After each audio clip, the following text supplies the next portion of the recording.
So, in the comics, Secret Invasion, because a lot of you are going to watch this show and be like, why was Secret Invasion such a big deal?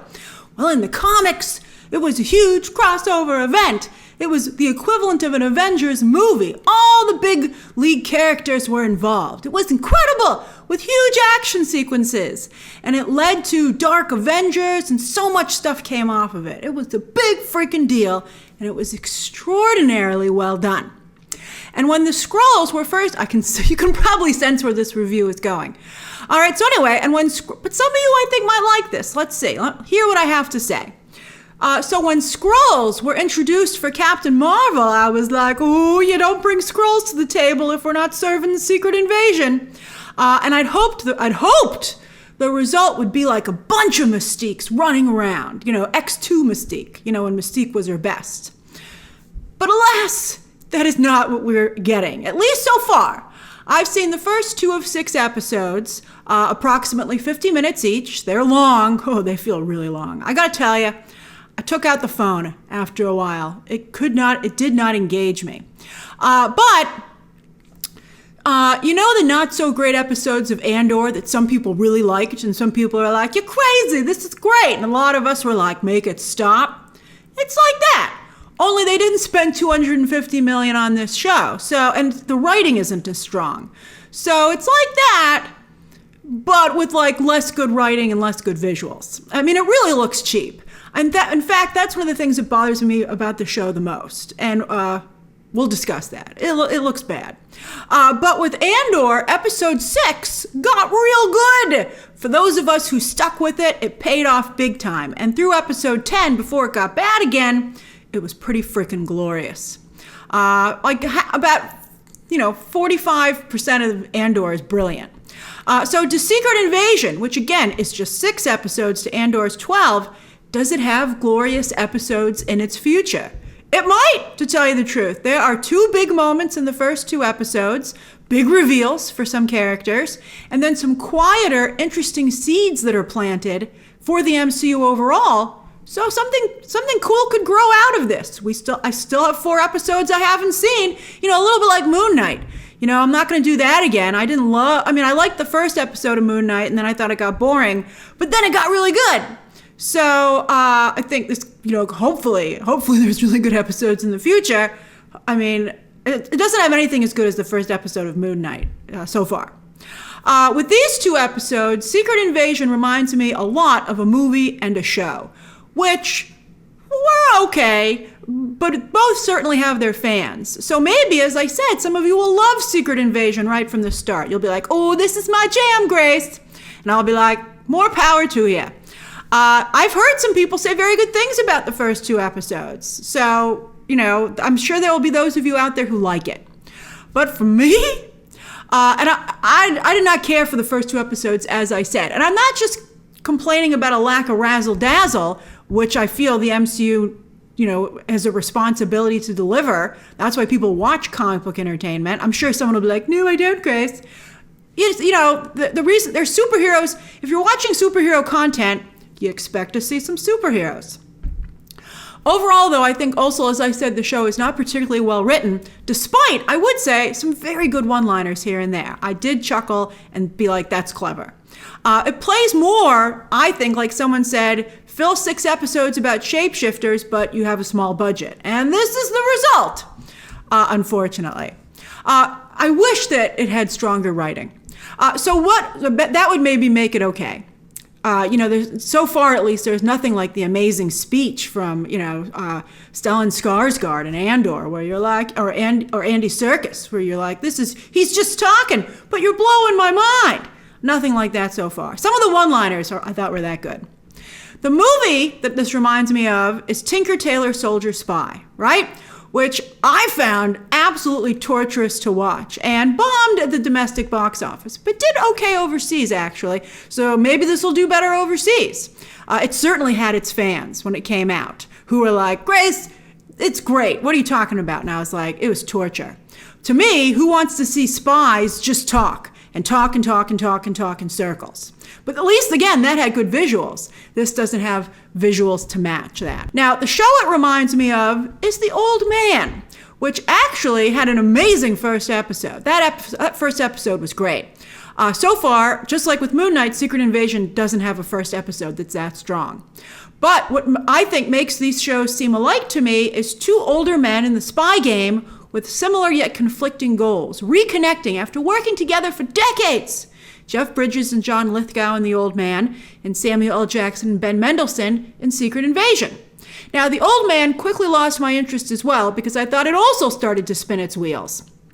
But it did get excellent reviews, was nominated for not an amazing but respectable number of awards, and got a second season, which I believe is filming like right now. So Secret Invasion can only hope to maybe draw the same fan base and results. I think if it can match The Old Man in performance, that would be a win for Marvel. To me, as I said, one of the things I dislike most about the show is just how cheap it is. I mean, apparently gone are the days of movie-level production values for MCU Disney Plus shows. I mean, I know that Andor ended up being too expensive for $250 million and didn't get the viewership that it needed to warrant that. But I mean, isn't there like a happy medium that we can settle on here? Not, from ridiculously expensive to dirt cheap. This looks not even as good as The Americans, which I thought looked pretty good. I mean, it doesn't have like filmic cinematography. Instead, it looks like the later Marvel Netflix shows. It looks like The Defenders. The Defenders look bad. And it has the poor lighting in many of its sequences like Yellow Jackets Season 2. I was like, I can't even see what I'm looking at. Conveniently, Skrulls love to walk around in their human form like a lot. And then when they're Skrulls, you can see how easily the makeup was applied and stuff like that. I mean, it just does not look good. And they talk lots and lots and lots of talking. Hardly any action, I felt in the first two episodes. I mean, there's action, but it wasn't particularly well done or very interesting or, engaging. And there was just a lot of talking. And I felt not that much. Plus, when they do shapeshift, it's often behind something, so we only hear it. I'm getting so tired of that trick where they're like, ooh, I'm a different extra now. And you're like, come on, man. We see them shapeshift on screen occasionally, but it isn't nearly as visually or audibly interesting as Mystique in the Fox movies. That was incredible. In X2, that was prime Mystique. It was amazing. Basically, I felt like I was stuck watching a very dry drama about a bunch of humans in crappy settings saying they were aliens. They're like, are you an alien? Me too. Hey, I'm an alien. What's up? All right, we'll look like aliens very quickly so that we can, check that box. But for the most part, let's walk around in our human forms. And you're like, what? A couple of pretty big changes have been made to the Skrulls, by the way, in just 2 episodes. I'm like, I don't know how I feel about that, and I'll think about it. And we'll discuss it more, obviously, in my breakdowns.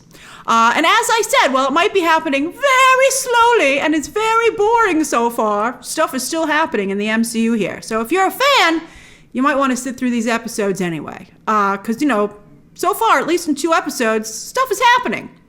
And again, they could get better. Maybe they saved all of their budget for a banger ending, right? Which they do seem to kind of tease in these earlier episodes. They're like, stuff's percolating. Although stuff has percolated in Marvel Disney Plus shows before and never come to fruition, never come to a full boil. There's definitely a lot happening with Nick Fury. He's the old man here, and some of the best scenes in the first 2 episodes are exploring who Fury is and what's happened to him at this stage in his life, both professionally and personally. Interesting. He's been in this game a long time. It reminded me a little bit of some Nick Fury comics I read. I read a really great Nick Fury comic about his time in Vietnam, but that had more action and was better written. But I kind of liked that aspect. But I was promised Secret Invasion, not some small Nick Fury comic. But all right, so anyway, it would seem in Secret Invasion, a lot of his choices are going to come back and haunt him. He's the Homelander of Secret Invasion. It really is all about him. He's the central point because of the deal he made with the Skrulls back in Captain Marvel. Carol Danvers is apparently totally off the hook. And we know he's been working with them ever since, the Avengers on the public front while using the Skrulls in secret. Although, aren't there a bunch of them on the space station? I don't know why that never was discussed in the first 2 episodes. They talk about the space station a lot, but they're never like, oh, don't you have a ton of Skrulls up there?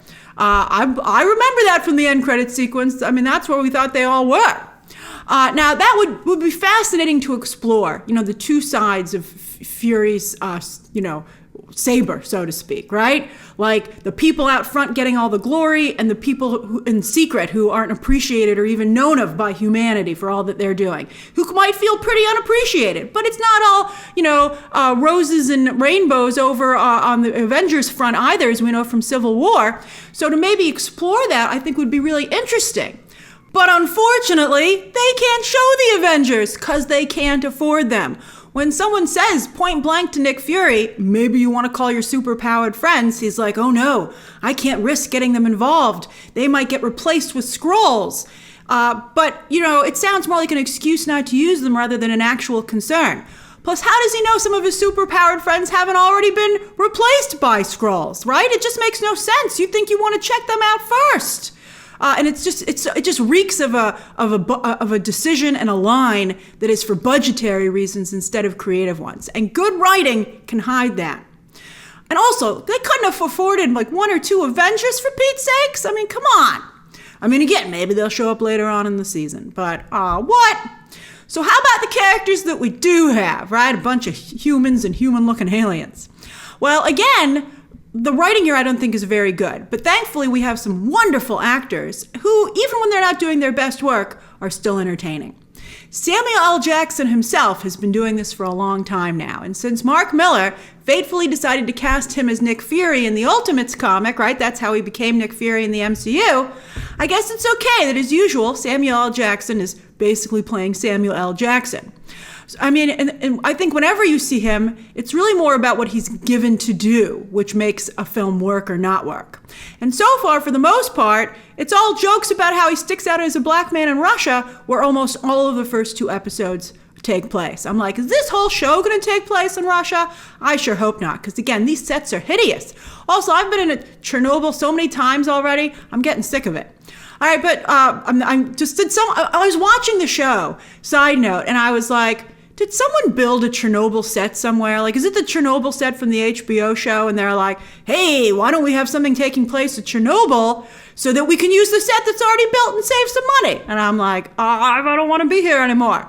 Because it was in the Justice League movie too, right? Enough. But Samuel L. Jackson is iconic as Nick Fury at this point, and it is interesting to learn more about him. So there's that. Ben Mendelsohn, some beautiful moments so far as Talos. He's acting his heart out here, which is also his, what he usually does. But also like Samuel L. Jackson, he always kind of just plays Ben Mendelsohn. I'm like, why does that Skrull have an Australian accent? I mean, he did in Captain Marvel, but for some reason, I guess because this show overall is kind of sloppy, it bothers me here more. He did have some really heartbreaking moments, though. I was like, Ben Mendelsohn, you're good. But I don't really feel like I'm watching Nick Fury and Talos. I feel like I'm watching Samuel L. Jackson and Ben Mendelsohn in a series, right? And I feel that while they do great work separately, I don't really feel that they did the work, as I know some actors will do, to build a bond. So in their scenes, I don't feel like they've known each other for decades, to be honest with you. I don't feel that. I feel a connection, but I don't feel something with that depth. A surprise standout, because at first she was awful, but Olivia Colman really grew on me in the 2 episodes as MI6's Sonia Fallsworth, particularly in episode 2. She's very feisty and very effective. She's like a spy Mary Poppins, complete with her own bag of tricks and spoonfuls of sugar to make you talk. I liked that. Don Cheadle also has joined the party and also shines in episode 2. And while he's wearing a different kind of suit, these are the juiciest scenes the MCU has ever given him.